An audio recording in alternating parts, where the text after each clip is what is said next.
10 years ago, a routine flight vanished from the face of the earth, sparking the greatest aviation mystery of our time. This is the story of Malaysia Airlines Flight MH370. On March 8, 2014, a Boeing 777 with 239 people on board took off from Kuala Lumpur, bound for Beijing. It was a clear night, a standard red-eye flight. The crew was experienced. The aircraft had a solid safety record. Everything seemed normal. At 1:19 a.m., as the plane was about to leave Malaysian airspace and enter Vietnamese control, the co-pilot Farik Hamid radioed a final chillingly routine message: "Good night, Malaysian 370. Those were the last words ever heard from the cockpit. Just 2 minutes later, at 1:21 a.m., the plane's transponder, which communicates its identity and position to air traffic control, went dark. On radar screens, MH370 simply blinked out of existence. Air traffic controllers in both Malaysia and Vietnam were confused. Was it a technical glitch? Did the plane crash? Frantic calls between control centers revealed a terrifying truth. No one knew where the plane was. But the story doesn't end there. While civilian radar lost a plane, military radar tells a different tale. Data later revealed that an unidentified aircraft, believed to be MH370, made a sharp, deliberate turn back over the Malay Peninsula. It wasn't a crash. It was a ghost flight, flying silently through the night, its communication systems seemingly disabled on purpose. Who was flying the plane, and why? The investigation immediately focused on the pilots. Captain Zahari Ahmad Shah was a veteran pilot with an impeccable record and a passion for flying. He even had a flight simulator at home. His co-pilot Farik Hamid was a young, promising airman. Extensive background checks on both men, and all the passengers, turned up nothing suspicious. No clear motive for such an act. The military radar track showed the plane flying for another hour, heading out over the Andaman Sea before it disappeared from even military radar range. The world was baffled. How could a modern jumbo jet just vanish? The initial search and rescue operation began in the South China Sea, where the plane was last seen on civilian radar. For days, ships and planes from multiple countries scoured the waters, finding nothing. It was a search in the wrong place. Then came a breakthrough, a faint glimmer of hope from a satellite. An Inmarsat satellite, in geostationary orbit over the Indian Ocean, had been receiving automated hourly pings from the aircraft's satellite data unit. These pings were like digital handshakes, confirming the system was still powered on. They contained no location data, but by measuring the time it took for the signals to travel, investigators could calculate the plane's distance from the satellite, creating vast arcs on a map. The final ping was received at 8:19 a.m., more than 7 hours after the plane took off.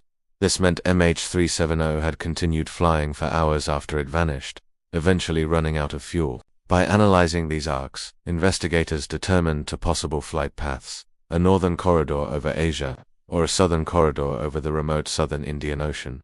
The northern route was quickly ruled out. A plane of that size would have been detected by numerous countries' military radars.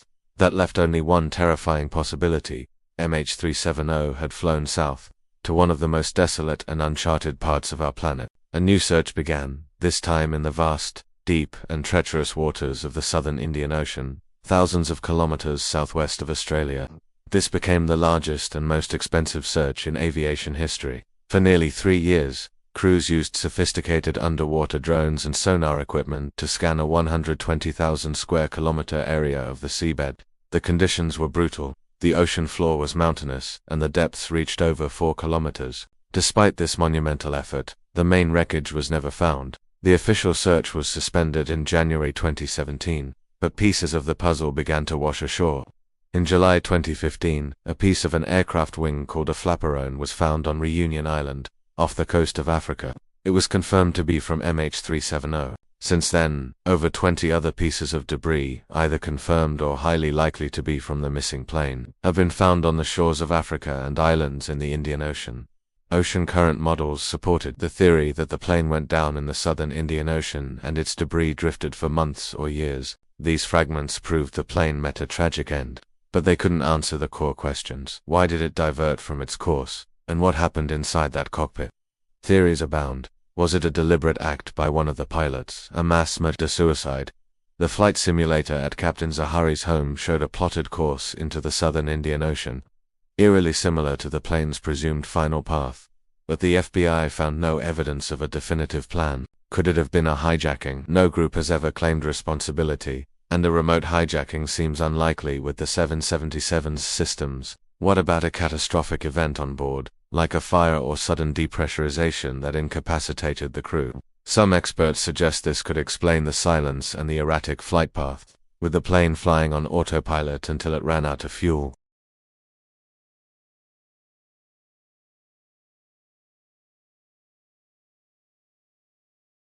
Another theory points to a potential stowaway or someone in the cargo hold trying to take control.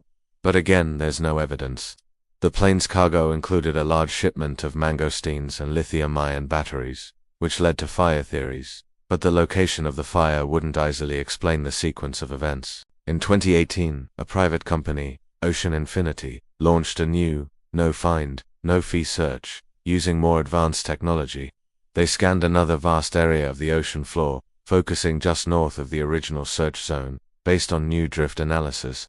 After several months, they too came up empty-handed today. 10 years later, the families of the 239 people on board are still without answers. They live in a state of limbo, unable to mourn properly, haunted by the unknown. They continue to advocate for the search to resume, believing that finding the black boxes, the cockpit voice recorder, and flight data recorders the only way to uncover the truth. The mystery of MH370 has changed aviation forever. Airlines have implemented new tracking standards, requiring planes to report their position every 15 minutes.